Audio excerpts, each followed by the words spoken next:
Tonight, Kristen and I arrived at my best friend Terry Rousel's house to celebrate the new year. The number of cars suggested a big party, but even then, I was surprised by the crowd inside.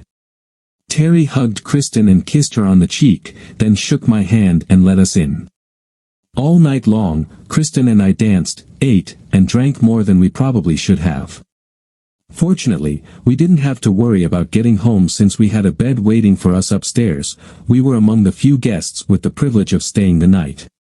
In my career as an investment broker, I've managed to become one of the top brokers in my firm and rank in the top quarter nationwide, so I recognized many faces at the party. Terry had warned me that some of the attendees were a bit shady, and indeed, Kristen, like Terry's wife, Clarice, found herself turning down unwanted attention. As the night went on, I took the opportunity to socialize, catching up with existing clients and mingling with some of the wealthier guests in hopes of expanding my client base. I also kept an eye on Kristen.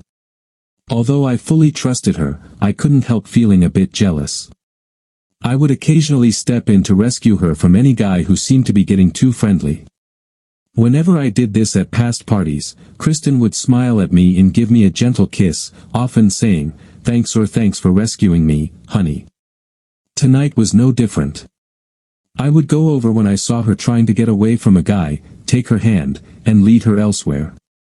She would give me a soft touch, a smile, a hug, or a kiss on the cheek, then thank me quietly. We'd chat briefly, share a dance or a quick drink, then go back to socializing. As the night went on and more guests left, only those staying to ring in the new year with Terry remained. I noticed a man who seemed to be following Kristen around, almost as if he were shadowing her. He was constantly nearby, watching her intently. It was clear he was taken with her, completely obsessed, taking every chance to flirt. Initially, Kristen ignored him or moved away, but as the evening wore on, she lingered near him more often, even smiling and laughing at his jokes, occasionally touching his forearm lightly. This wasn't typical for Kristen. She never flirted so openly with any man, much less a stranger.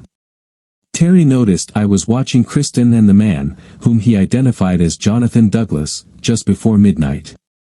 He approached me and said, "That guy with Kristen is Jonathan Douglas. He's bad news, a notorious womanizer." I didn't even invite him. One of the women I did brought him along. I hadn't seen them together until after you and Kristen arrived. Terry stayed by my side, scanning the room carefully with a thoughtful expression. He continued, "Actually, I think Jonathan's date might have left. I saw her watching him follow Kristen around earlier, then they had a heated conversation, and I haven't seen her since. He's trouble, big trouble. He's married, though mostly separated, and takes advantage of married and single women with money, even though he has millions himself. Be careful, he's clever enough to convince anyone to do anything and make them think it was their idea." For the third time that night, I approached to separate Kristen and Jonathan. He gave me a nasty look, as he had done before, and made a sarcastic comment as I led Kristen away. This time, Kristen didn't thank me. Instead, she looked annoyed and said, "What's your problem tonight?" I was enjoying my conversation with Jonathan. "Why did you pull me away?" "He's different from the other guys you've had to save me from. He's actually interesting and has some great stories. He's running for mayor and was asking me for advice on improving his message. He might even offer me a job. I need to make more connections with him, think of the opportunities. I could even secure a position in his administration. I don't care, Kristen. I don't trust that guy, and I don't want him around you. Terry says he's a real player, and I've heard bad things about him. I want you to be safe, and from what I hear, any job he might offer could involve more than just work." Kristen shot me a furious look. For a moment, I feared I'd messed up, but then she smiled, leaned in, and kissed me on the cheek. She said, "That's sweet. I think you're being a little possessive. But don't worry, I'm all yours." She was already caught up in the crowd before I realized she'd said, "I'm all yours," rather than, "You're all mine." When I caught it, I stopped, wondering if it was a slip of the tongue or something deeper. 3 months later, I had reasons to remember that night with pain. The last 2 months had been difficult at home.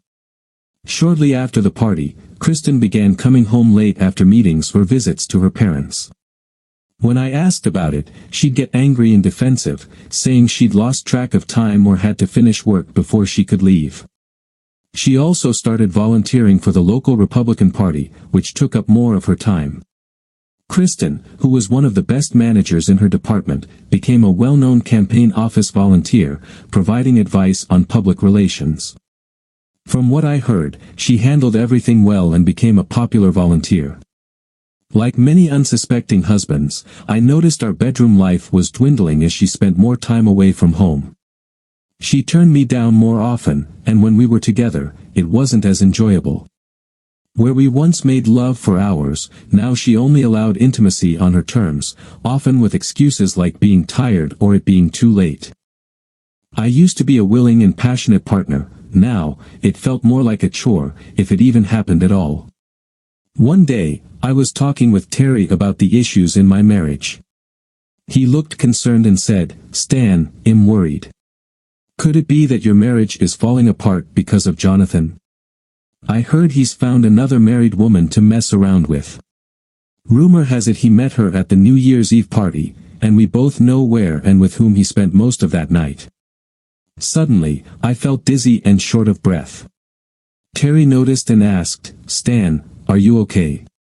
You've gone pale." I stared at him for a moment and then said, "Kristen has started volunteering at the Republican Party office after work and on Saturdays.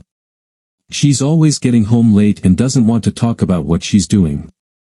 Anytime I bring it up, she gets defensive and angry. On the nights she's really late, she even gets upset if I try to be close or intimate with her." Terry leaned back in his chair, pressed his lips together for a moment, and then said, "Stan, I'm going to find out what's going on. If Jonathan has been taking advantage of my hospitality by having an affair with your wife, he'll make him pay. I'd be bothered if he went after any married woman at my party, but doing that with your wife is even worse. I should have made him leave when his date left, but I was too focused on being a good host. If I'm responsible for your troubles, I promise I'll do everything I can to fix it." Let me add a little more about Terry here. He's my best friend, and I trust him completely. I'd even trust him alone in a room with my wife if they'd both taken a vow of celibacy for a year. He would never hurt me. We're closer than brothers. Terry is incredibly smart, probably the most intelligent person I know. We were in the same class in high school. He was the top student, while I graduated only in the top 10% of our class of 223. He went to college for a year but left, saying it was a waste of time. Despite hardly studying or attending classes, he still managed a perfect 4.0 GPA. Eventually, he took some finance courses and then taught himself everything he needed to know about investments and finance. When Terry was a freshman, he inherited over $70,000 from his grandparents. Unlike many young people, he didn't squander it.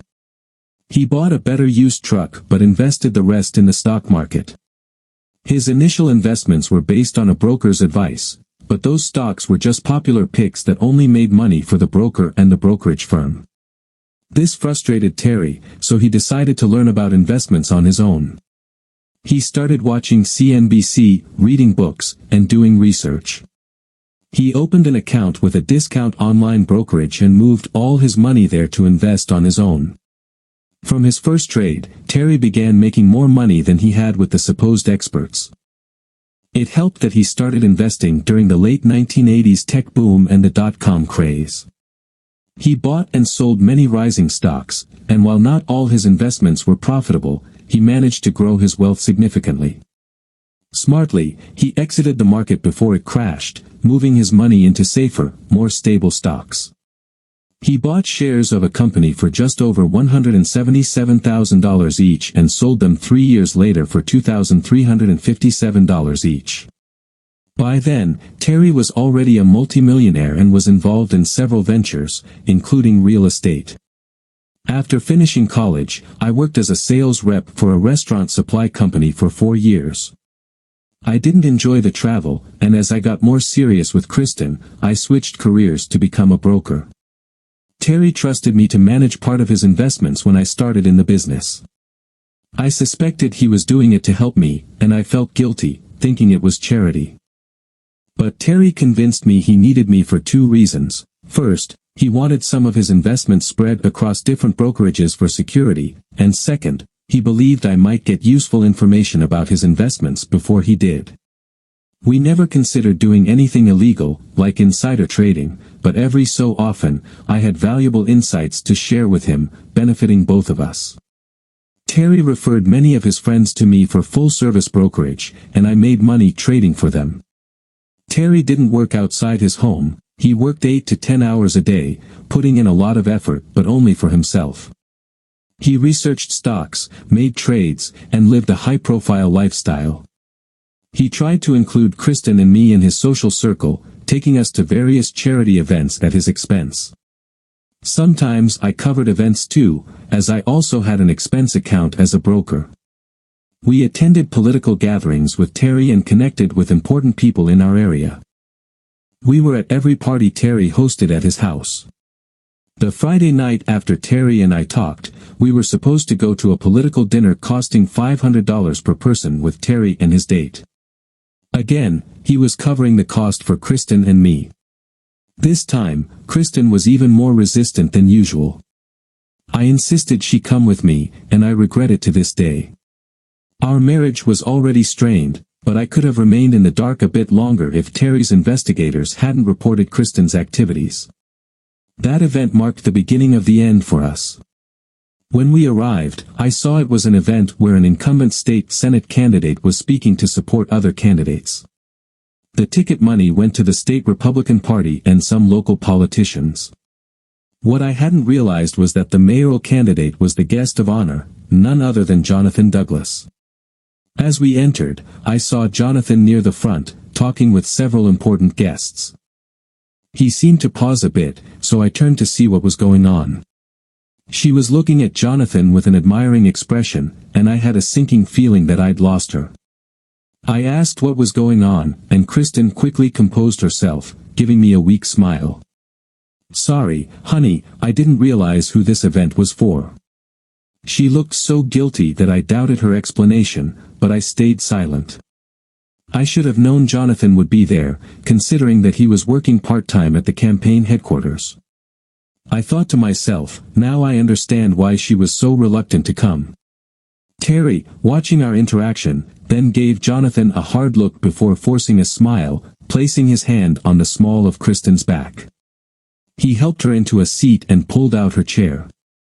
After seating Kristen, he placed Clarice in a chair to his left. As I passed Terry, he said, "I'm sorry, Stan. I didn't know Jonathan would be here when I invited you." I noticed Kristen's reaction. "I hope I'm wrong. But I have a meeting on Monday with someone I'd like you to meet. Can we have lunch around 11:30? After finishing her meal, Kristen went to the restroom. I noticed that, as she left, Jonathan also got up and exited through a different door. I thought about following them and started to get up, but Terry stopped me by placing his hand on my arm. "No, Stan. It's already being handled. If it's what you think, it's too late anyway. Just wait until Monday, please." Later, I lost sight of Kristen again and went looking for her. On my way back from the restroom, I ended up near the stage behind the curtains and heard soft voices and faint sounds, one of which was definitely Kristen's. Anger surged within me as I moved toward the sounds, but I tripped over a rope, causing a noise. I heard Kristen whisper, "Someone's coming. I need to go, darling. It wouldn't be good if we were caught. See you at the office. Love you." I heard a quick kiss and then hurried footsteps. I tried to follow, but it was too late to catch up with what I assumed were Kristen and Jonathan. As I returned, I ran into Terry in the hallway. His expression was stormy. He grabbed me and said, "Stan, I told you to let it go. My team needs to gather information before you act impulsively. If she's truly cheating on you, and I think she is, we need evidence to plan and achieve the best outcome for you, whether it's revenge or divorce. If you keep pushing, you'll only end up being hurt by the system. After helping me calm down, Terry said, I saw them rushing down the other hall. They stopped at the auditorium door, and Kristen looked around for you. When she didn't see you, she seemed concerned and told Jonathan she thought it was you who was looking for them. Now, you have a suspicious pair who'll be harder to catch in the act. When we returned to the table, we made a big show of things, ensuring Kristen and some others saw us laughing and passing a flask. Kristen shot me a stern look when I sat beside her and asked, "Where have you two been?" At that moment, Clarice came over to Terry, hugged him, and said, "Well, you two, if I catch you sneaking away for drinks again, I'll either join you or report you. Now, let me have a sip from that flask." Kristen seemed to relax a bit and then asked Clarice, "Oh, is that what you two were doing? I was wondering where you'd gone when I couldn't find you." Clarice laughed and said, "Yes, I tried to catch up for a drink before you went in, but as you can see, they beat me to it." Later, while dancing, I took a turn with Clarice. As I tried to glance around the room, she pulled me closer, kissed me gently on the cheek, and said, "Stan, you don't want to look around. Just dance with me and enjoy the night. I know what you're going through, and it's going to get tougher. Just remember, Terry and I are here for you, we always will be." I relaxed, but the weekend was difficult. I felt scared and angry, knowing deep down that Kristen had emotionally left me, and it was only a matter of time before she left physically. We hadn't been a happy couple in weeks, and I was starting to distance myself from her. Although I wasn't sure if she was cheating, if she wasn't, we still had another problem: we weren't as loving as we used to be. Finally, the day of my meeting with Terry and his friend arrived. I was almost certain his friend would be a private investigator. I was a bundle of nerves, my stomach churning from stress, and I could feel my anger simmering just below the surface. I knew the two men probably sensed it too. I was both scared of what I might discover and anxious to know the truth. When I arrived at the table, Terry stood up, shook my hand, and then gave me a hug. After greeting me, he introduced me to his friend, Simon Hubbs, who indeed was a private investigator. We looked at the menu for a moment to decide what to order. The waitress came over, took our orders, and then Terry said, "Let's handle the difficult part first." He looked at Simon and then back at me. Simon pulled a large envelope from his briefcase and handed it to me. He said, "We followed your wife and Mr. Douglas as requested by Mr. Rousel. The surveillance lasted 20 days, from when we were hired until last Saturday. During this time, we discovered they had lunch together every day except Sundays when she stayed home. They dined at various upscale hotels in the city and then went to a room rented by Mr. Douglas's campaign. We managed to enter the room 8 times, posing as room service. Each time, neither of them was dressed, and the bed had been used. We have photos of the room and individuals in the report, as well as audio recordings of each visit by placing a microphone under the door. They were intimate every time we observed them at the hotels. Additionally, we have evidence of inappropriate contact at the campaign headquarters and after hours. He continued, "We even have photos of them being intimate 3 times at the campaign headquarters and once at a party in a local dance bar with friends and supporters of Mr. Douglas. One of the most incriminating things we recorded was Mr. Douglas using your wife to gain the support of the Municipal Workers' Union. They met with the union president, Stephen Nagano, at a gentleman's club. He seemed very interested in your wife. We have photos of her sitting on his lap while he touched her. My investigator got close enough to record their conversation. Let's listen to this part of the tape, and then we'll continue." Simon set up a small laptop on the table and began playing a clip from a DVD. "You'll get a copy of this DVD with your report, but I wanted to discuss this particular incident before we wrap up." Terry and I leaned in to watch and listen. In the video, Kristen was seated between Jonathan and Stephen. Both men leaned in to talk to her, and Jonathan's hands were constantly on her, even slipping under her skirt briefly. We heard Kristen tell him to stop once, but he replied, "Come on, Kristen, I can see you're excited, and you know you enjoy this. Just go with it, things like this happen here sometimes." After he stopped talking, Jonathan leaned in and kissed her softly. She sighed, and his hand continued moving under her skirt, which was shorter than anything I'd seen her wear before. At this point, Stephen reached out and pulled Kristen onto his lap. She tried to resist, but he continued until she was sitting on him.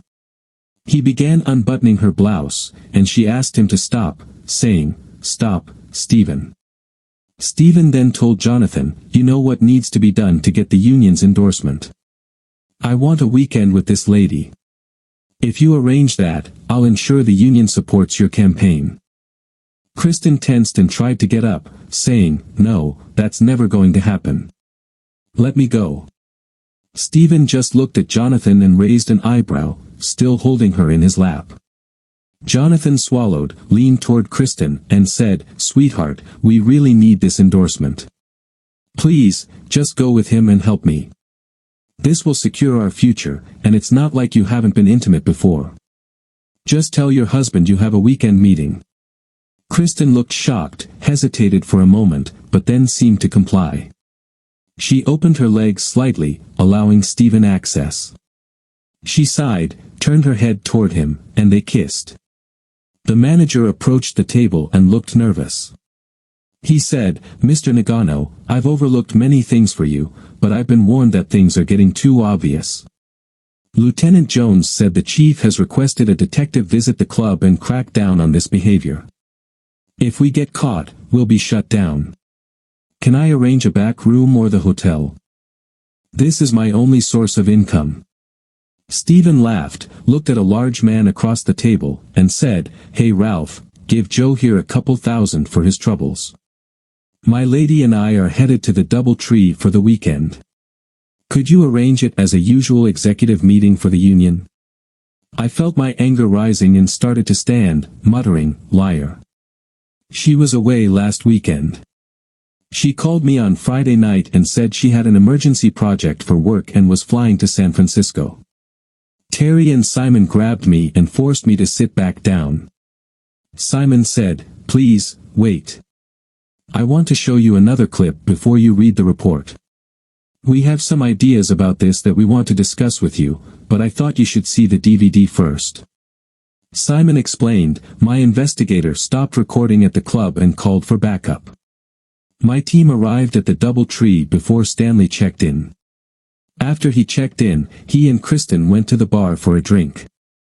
My operatives, dressed as hotel staff, followed them to their suite, setting up cameras and microphones in the main room and the 2 bedrooms. When your wife and Stanley returned to the suite, both were clearly intoxicated. The cameras captured these scenes, among others. Simon started playing the DVD on his laptop. On the screen, Kristen and Stanley entered the suite, laughing and holding each other. Stanley leaned in, kissed her, then pulled her blouse off roughly, causing the buttons to pop off. She slipped out of her skirt, laughing, and then led Stanley by the hand into the larger bedroom. After several minutes, another male figure entered the scene. It was the city director. We heard him say, "Relax, sweetheart.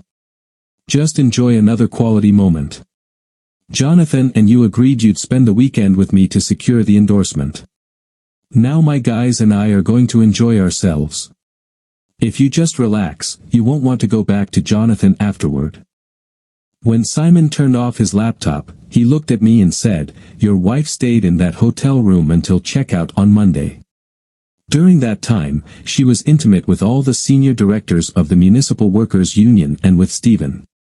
We overheard them discussing plans to use union funds and paid workers to support Jonathan's campaign. Late on Saturday night, Jonathan, the director, and Stephen all spent time with Kristen. We have photos and recordings of them planning to misuse city funds if Jonathan is elected.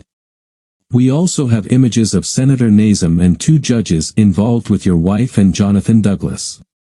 The recordings show Jonathan was trading favors with your wife in exchange for their support.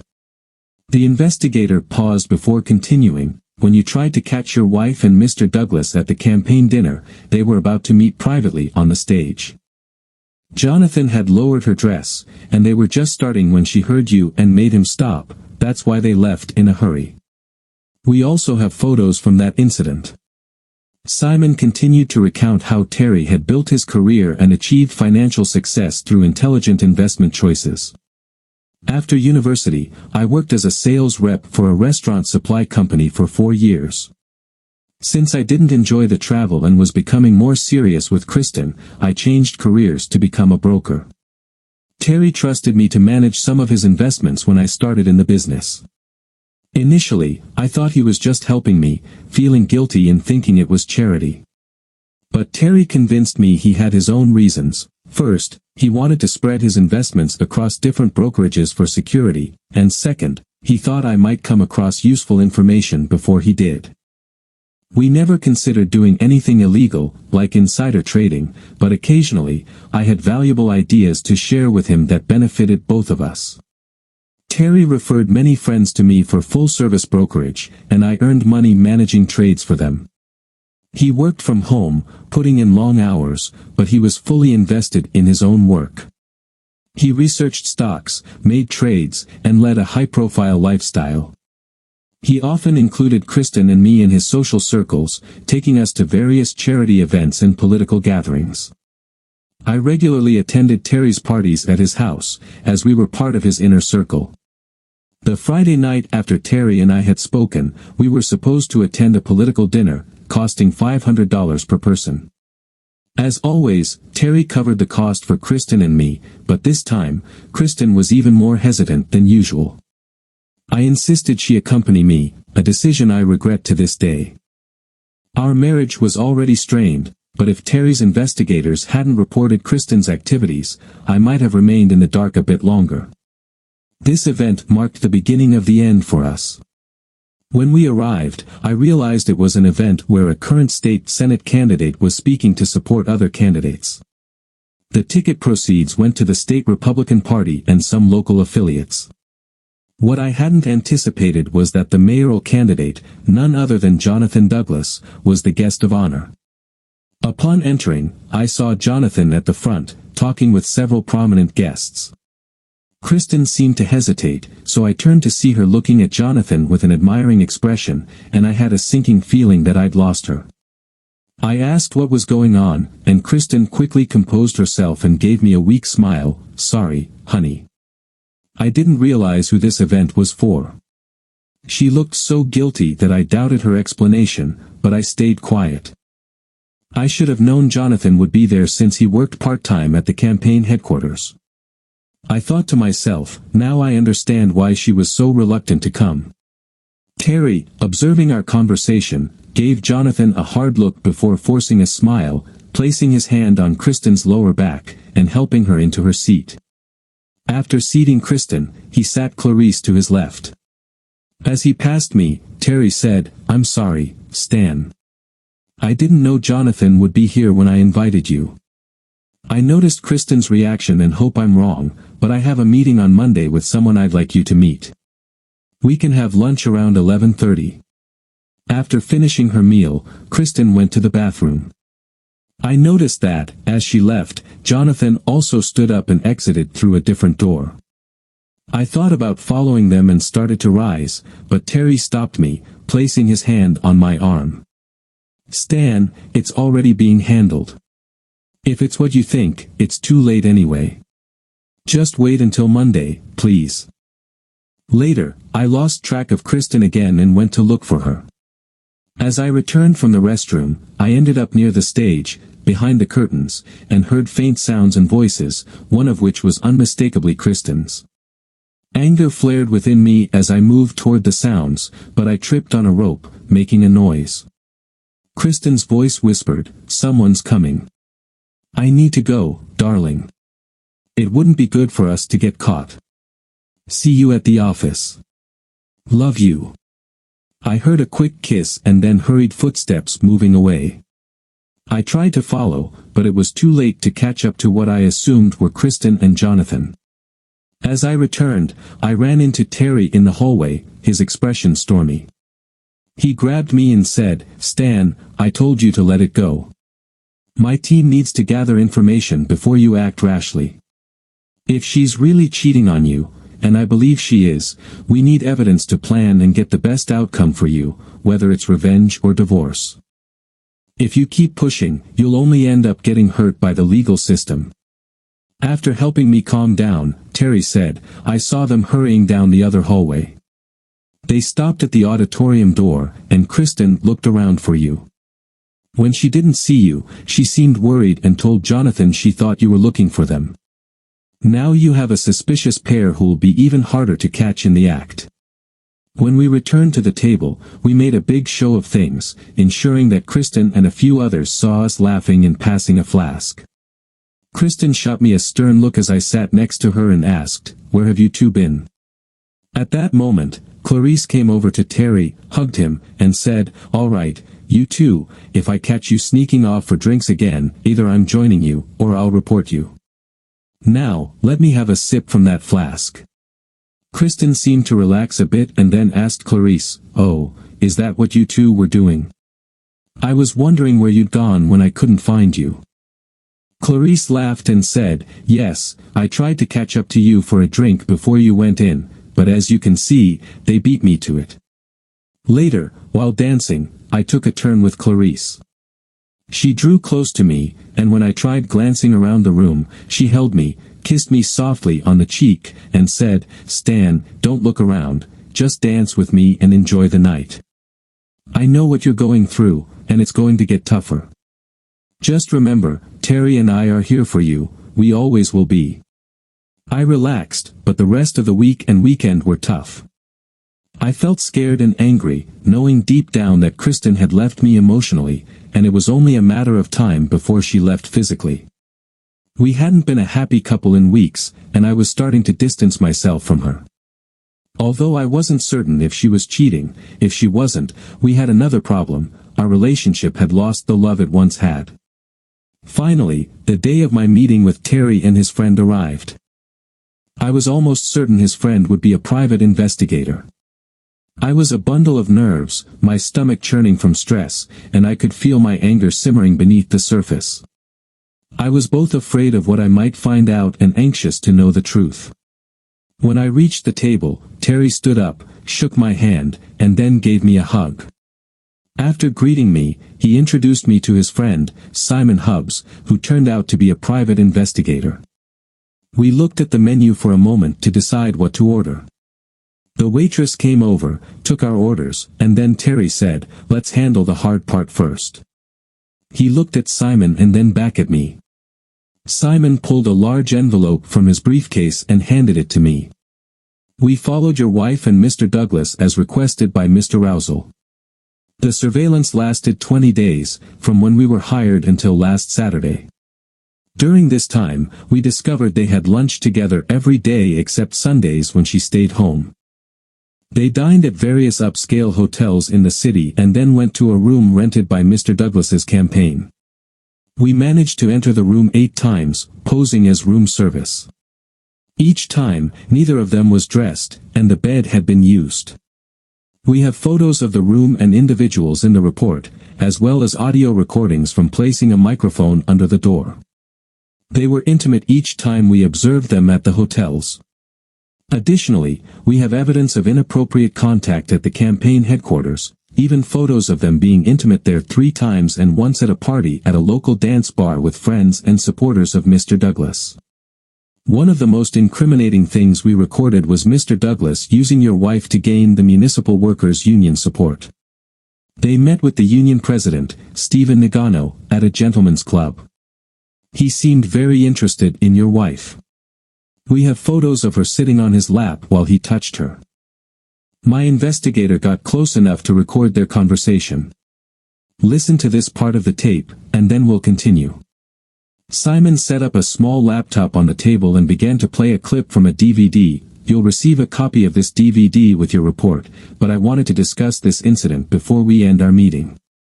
Terry and I leaned in to watch and listen. In the video, Kristen sat between Jonathan and Stephen. Both men leaned in to speak with her, and Jonathan's hands were constantly on her, even slipping under her skirt briefly. We heard Kristen tell him to stop once, but he replied, "Come on, Kristen. I can see you're enjoying this. Just go with it, things like this happen here sometimes." After he finished talking, Jonathan leaned in and gave her a gentle kiss, and his hand continued moving under her skirt, which was much shorter than anything I'd ever seen her wear before. Stephen then reached out and pulled Kristen onto his lap. She tried to resist, but he kept pulling until she was sitting on him. He began unbuttoning her blouse, and she asked him to stop, saying, "Stop, Stephen." Stephen then told Jonathan, "You know what needs to happen to get the union's endorsement. I want a weekend with this lady. If you arrange that, I'll ensure the union supports your campaign." Kristen tensed up and tried to get up, saying, "No, that's never going to happen. Let me go." Stephen simply looked at Jonathan, raised his eyebrows, and continued holding Kristen on his lap, still touching her. Jonathan took a deep breath, leaned toward Kristen, and said, "Sweetheart, we really need this endorsement. Please, just go along with it and help me. This will secure our future, and it's not like you haven't been close before. Just tell your husband you have a weekend meeting." Kristen looked surprised, hesitated for a moment, but then seemed to give in. She shifted slightly on Stephen's lap, and they exchanged a look. By that time, many of the men in the club were more focused on Kristen than on the dancers around them. The club manager approached the table, glanced at Kristen, then at the men beside her. Looking nervous, he said, "Mr. Nagano, I've overlooked many things for you, but I've been warned that things have become too obvious. Lieutenant Jones told me the chief has requested that a detective visit the club to crack down on this behavior. If we're caught allowing this, we'll be shut down. Could you perhaps move this to a back room or a hotel? This is my only source of income." Stephen laughed and looked at a large man across the table. "Hey, Ralph, give Joe here a couple of $1,000 for his trouble. My lady and I are heading to the DoubleTree for the weekend. Can you arrange it as an executive meeting for the union as usual?" Feeling my anger rise, I started to stand, muttering, "Liar. She was away last weekend. She called me on Friday night and said she had an emergency work project and was flying to San Francisco." Terry and Simon grabbed me and forced me to sit back down. Simon said, "Please, wait. I want to show you another clip before you read the report. We have some insights we'd like to discuss, but I thought you should see the DVD first." Simon continued, "My investigator stopped recording at the club and called for backup. My team arrived at the DoubleTree before Stanley checked in. After he checked in, he and Kristen went to the bar for a drink. My operatives, dressed as hotel staff, followed them to their suite. Once Stanley's men had checked the suite, my team organized the room." Simon smiled as he continued, "They even sent an assistant to bring fresh flowers and more champagne as an excuse to stay in the room. We set up several cameras and microphones in the main room and the 2 bedrooms. By the time your wife and Stanley returned to the suite, both were visibly intoxicated. The cameras captured these scenes, among others." Simon began playing the DVD on his laptop. In the video, Kristen and Stanley entered the suite, laughing and holding each other. Stanley leaned in, kissed her, then pulled her blouse off roughly, sending the buttons flying. Kristen slipped out of her skirt, laughing, and took Stanley's hand, leading him to the larger bedroom with a king-sized bed. Several minutes later, another man entered the room. It was the city director. We heard him say, "Relax, sweetheart. Just enjoy it. Jonathan agreed that you'd spend the weekend with me to secure the endorsement.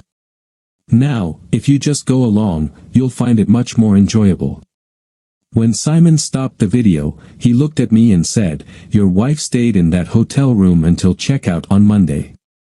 During that time, she was intimate with several senior officials from the Municipal Workers Union, including Stephen. We overheard discussions about using union funds and paid workers to support Jonathan's campaign. Late on Saturday night, Jonathan, the director, and Stephen all spent time with Kristen. We have photos and recordings of them planning to misuse city funds if Jonathan is elected. We also have images of Senator Nazem and 2 judges involved with your wife and Jonathan Douglas. The recordings show that Jonathan exchanged favors involving your wife in return for their support. The investigator paused before continuing. When you tried to catch your wife and Mr. Douglas at the campaign dinner, they were about to be alone on stage. Jonathan had lowered her dress, and they were just beginning when she heard you coming, which is why they ran. We also have photos of what happened that night. Following this, we tracked the pair from the campaign headquarters to the hotel. They left the office around 7 p.m. and were in their room by 7:30. We had so many people following them that it almost looked like a convoy, and I worried they might notice. Once they settled in, we waited nearly an hour. I took my camera to capture the moment, even though I'm not usually one for home movies. Just as we were about to knock on the door, luck was on our side. We saw the elevator open, and a room service waiter came out with a cart full of dishes. He gave us a curious look, so I gestured for him to go ahead, saying, "Please, go ahead. We didn't mean to interrupt Mr. Douglas's dinner. We'll return shortly." The waiter smiled back and said, "No problem." He knocked on the door, and when someone inside asked who it was, he replied, "Room service." The door opened, and he went inside the suite. The process server and I waited out of sight until the waiter left. When he opened the door to exit, we slipped in. I led the way into the suite, and what I saw left me stunned and heartbroken. Although I had read the private investigator's report, seeing it in person was much more unsettling than just seeing photos. Kristen and Jonathan were completely undressed, sitting at a table with their food spread out. They had appetizers, desserts, and a bottle of wine. Kristen was sitting on Jonathan's lap, facing away from him. They were whispering softly and feeding each other, with Kristen occasionally moving her hips slowly, as if trying to be intimate. At times, she would change her movements, lifting herself almost completely off him before sitting back down or simply moving her hips side to side. Both seemed lost in the moment, and occasionally Kristen would turn her head to kiss Jonathan tenderly. As we approached, I signaled the process server, who entered the room and said, "Are you Jonathan Douglas and Kristen Malone?" Kristen jumped off Jonathan's lap, ran to the bed, and wrapped herself in a hotel robe. Jonathan cursed, stood up angrily, and demanded, "Yes, we are. Now, you'd better get out of my room right now. How did you even get in here?" "Well, sir, your room service waiter let us in when he left." "Didn't you hear us ask if we could come in?" "I thought we were invited," responded the process server as he stepped further into the room and handed Kristen her divorce papers. "You've been served." I stepped further into the room, and Kristen finally noticed me. She looked furious and said, "Stan, damn you. What are you doing here? Why a divorce? If you don't stop this, you'll ruin yourself. You'll end up with nothing, and I'll take everything." I replied, "Kristen, you're not going to do any of that. If you're smart, you'll just sign the papers and accept the settlement I'm offering. Once I'm done with you, I'm going after Jonathan. I plan to sue him and his campaign for emotional distress and interference in our marriage." Fortunately, we live in a state where those types of lawsuits are still allowed. This might even impact the election, as a bonus. In short, you're finished, and things are about to get much worse for you. Kristen didn't come home that night. In fact, I didn't hear from her until the following Wednesday, when she called me at work. She didn't apologize or try to discuss other matters, she simply said, "Jonathan and I want to meet with you to resolve this situation. We've booked a meeting room at the DoubleTree for tonight. We want to handle this quickly and move on. We expect you there at 7. She gave me no choice or consideration, just an expectation that I'd attend. I informed Sally and then contacted the FBI. Both Sally and the FBI advised me to attend the meeting. Sally said she would accompany me, and the FBI assured me they would have agents nearby in case things got out of control. When I arrived at the hotel, I asked for the meeting room. The receptionist directed me down the hall to a small conference room. As I approached, a large man was guarding the door. He stopped me before I entered. "There's a private meeting in that room, sir." I said, "I'm Stan Malone, and I'm supposed to be here." After checking my ID, the man knocked on the door. It opened slightly, and he announced, "Mr. Malone is here." I didn't hear the response, but the door closed, and the man then said, "I need to check you, sir. Please place your belongings in this tray." After emptying my pockets, he patted me down. Frustrated, I asked why I was being searched. The man gave a smug smile and replied, "Well, sir, sometimes people attempt to harm political figures, and Mr. Douglas doesn't want to take any risks." I suspected they were looking for a recorder or microphone, but I didn't say anything. My long hair concealed the tiny transmitters I had adhered to my scalp with adhesive. After the search, nearly 5 minutes passed before they finally opened the door and allowed me into the conference room. As I entered, I saw Kristen sitting at the table, looking guilty, with her face and chest flushed. She had the unmistakable look of someone who had recently been with someone intimately, which angered me even more, knowing what she'd probably been doing. Seeing her seated, I noticed certain signs that made it clear what had recently happened. I glanced at Jonathan and nearly lost my composure. He had a self-satisfied expression, clearly pleased with himself. The meeting went more or less as Sally and I had anticipated. Jonathan first threatened to get me fired and even hinted at physical harm if I didn't offer Kristen a better settlement and drop my plans to sue him and his campaign. I leaned back in my chair and said, "Listen, Jonathan, I know you and your associates could harm me or even eliminate me. But that won't save you. I've prepared several packages to be sent if anything happens to me or my family. Even if I have an accident, those packages will be sent. You know you can't control all the media in this country. Part of the information will be released, especially if I'm seriously injured or killed. You're finished." I saw Jonathan's face turn red with anger and noticed the tense expression on Kristen's face, which I knew meant she was furious. I smiled and continued, "I know what you were doing right before I entered, and I have photos of you doing it several other times.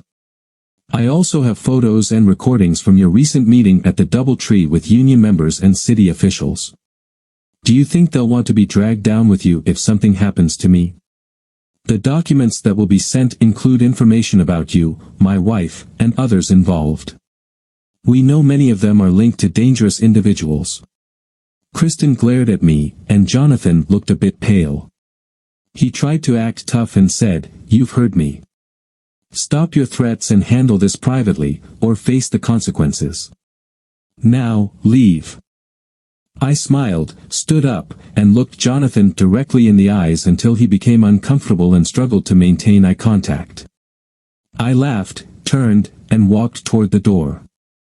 As I opened it, I paused and said, "You know, Jonathan, I might reconsider if I'm guaranteed a very favorable divorce settlement from my wife. If the people of this city decide to elect you, they'll get what they deserve." When I arrived home, my private investigator and an FBI agent were waiting. They retrieved their microphones. My investigator said, "We captured the entire conversation, including what Jonathan discussed with your wife and his friends after you left. He even sent someone to follow you, trying to find something incriminating. He's really worried."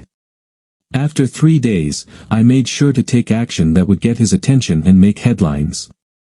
I chuckled to myself as I saw the thug following me pull out his phone and speak excitedly.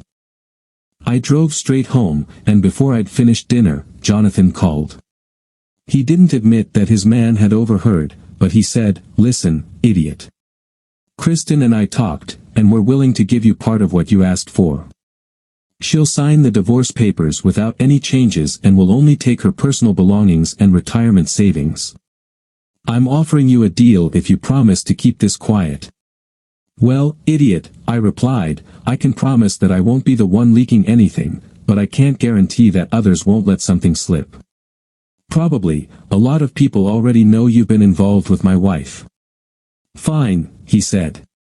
Here's the offer, you sign a confidentiality agreement, and I'll deposit $1 million in your account with no questions asked. Kristen will file the divorce papers with the agreement you suggested. I laughed and said, $1 million is nothing.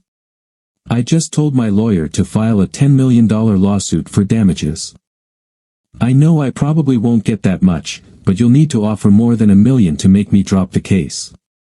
I might even make more than $1 million selling the story as a book or a movie. Fine, he said. I can raise the offer a little, but not much. How about $7 million? I think I can manage that without too much trouble. I'll make it look like it was campaign spending, but that's my final offer. All right, I said, but we need to move quickly. I won't tell my lawyer to stop the lawsuit until the money is in my bank account. Here are the details for an offshore account in the Cayman Islands. I didn't mention that I had set up the account in his name using his address, hoping federal investigators would find it and trace the campaign funds to the bank. Of course, I planned to move the money as soon as it arrived so it couldn't be reclaimed later. That night, the doorbell rang, and when I opened it, I saw the same man who had guarded the door during my meeting with Jonathan and Kristen. He handed me a clipboard with a single legal document and said, "Mr. Douglas sent this for you to sign." I read the document, looked at him, and said, "It seems fine, but I need to discuss it with my lawyer before signing." "Well, I'm not supposed to leave without the signed document."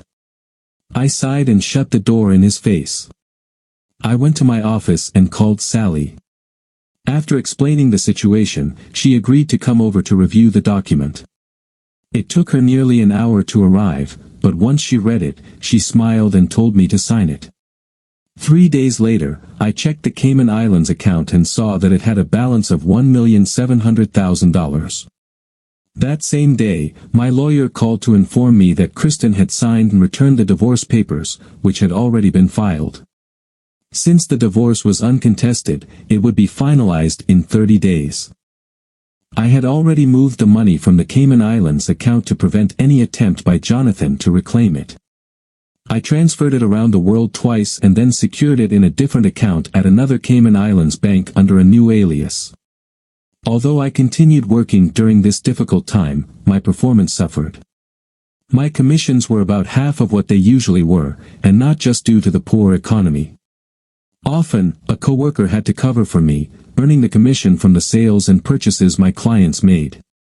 After the divorce was finalized, I still couldn't fully concentrate.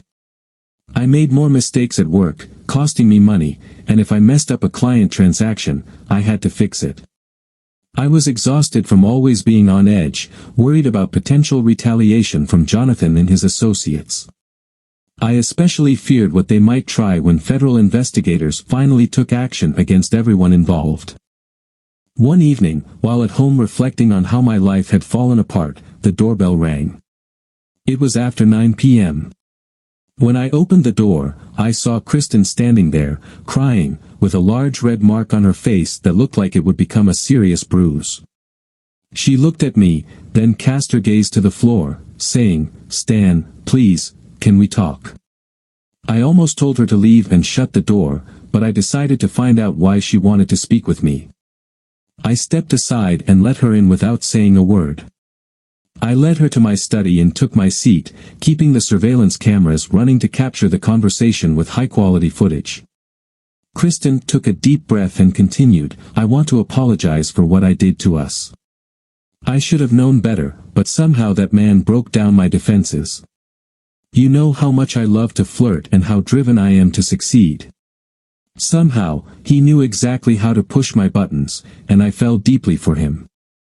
I felt like he was perfectly in sync with me, and I just couldn't say no. I got so wrapped up in the work he promised me after the election that I lost sight of our relationship." Now crying openly, Kristen looked at me and said, "Do you remember how angry I got on New Year's Eve when you tried to separate us?" "Oh, Stan, it was already too late. The last time you pulled me away from Jonathan, we had just come back from one of Terry's guest rooms. That man convinced me to be with him less than 3 hours after we met. I'm so sorry. It only took 3 weeks of sneaking behind your back to be sure I wanted to commit to him completely. He promised he'd divorce his wife and marry me after the election, saying he couldn't file for divorce before that because it might cost him the election. I got excited about the idea of marrying the mayor and, later, maybe becoming a senator or governor. After the trouble my involvement caused, I felt Jonathan start to pull away from me. Tonight, I caught him in the office storeroom with one of the young college volunteers. You were right, as always, Stan. He was telling her the same things he told me, promising to leave his wife and marry her after the election. When I confronted him, he laughed and asked why I thought he would ever marry someone like me, a used, older woman with a history of infidelity. He said if I was kind to him, he'd keep me on as his social secretary and let me continue living a good life. He even suggested I could entertain some of his important donors as I had before. His new girlfriend laughed at me, and I slapped him. Then he hit me. Stan, I know it's too late for us, but I wanted to tell you that I finally realized my mistakes and apologize for how I hurt you and ruined what we had. If you could find it in your heart to forgive me, I would love to try being together again. I knew you were a great guy, but something about Jonathan made me feel I couldn't resist. I got so caught up in the idea of a glamorous life with him that I completely lost sight of what was right. Kristen looked at me for a moment longer, tears silently streaming down her face. Finally, she gave a tentative smile, leaned in, kissed me softly on the cheek, then hurried out of the room and left the house. I stood there, stunned, before walking to the door and watching her car drive away. I sighed, wishing she'd come to her senses before getting involved with Jonathan and his associates. I turned back to my study. A few days later, I couldn't take it anymore. I needed to escape the memories and the pain. I put my house up for sale and hired a real estate agent to help me find a new place without those reminders. I brought in a team to pack my furniture and store it, another team to clean the house, and a third team to handle the yard. Occasionally, I checked in with Terry and Sally. They said the FBI was handling the investigation to avoid issues with the potentially corrupt local police. An agreement was in place to keep my involvement secret, and the information Sally provided wouldn't be used unless absolutely necessary. Sally mentioned that the FBI had found enough evidence of corruption to maintain the deal. Nearly 6 weeks after deciding to sell my house, I woke up to breaking news on all the national channels. The FBI had arrested everyone involved in Jonathan's scheme, including those who misused Kristen. They faced numerous charges, including embezzlement, corruption, abuse of power, campaign finance violations, and organized crime. Jonathan was charged with misusing campaign funds, accepting illegal donations, and offering positions in his future administration for favors. Unfortunately, or perhaps fortunately, Kristen was also arrested for some violations. I called Sally as soon as her office opened that morning to get more details. All I knew at that time was that information had leaked from sources other than me, so it seemed likely I would remain safe regarding my involvement. As for my payment from Jonathan, he wouldn't be able to recover the money, and if he tried to sue me over the confidentiality agreement, I was likely to win, given that the FBI and media credited 2 campaign workers with initiating the investigation. I just hoped I wouldn't be suspected of tipping off the union guys, as I didn't want trouble with any shady characters. I smiled to myself, thinking of all the effort I'd put into secretly placing incriminating notes and documents around while pretending to search for Kristen. After my call with Sally, I leaned back in my chair and smiled. I had gotten my revenge against Jonathan, was free of an unfaithful wife, and, best of all, had only needed to cover legal fees. Plus, I was about $7 million richer thanks to Jonathan's generosity. Now, I was free to find a decent woman, get married, and start a family.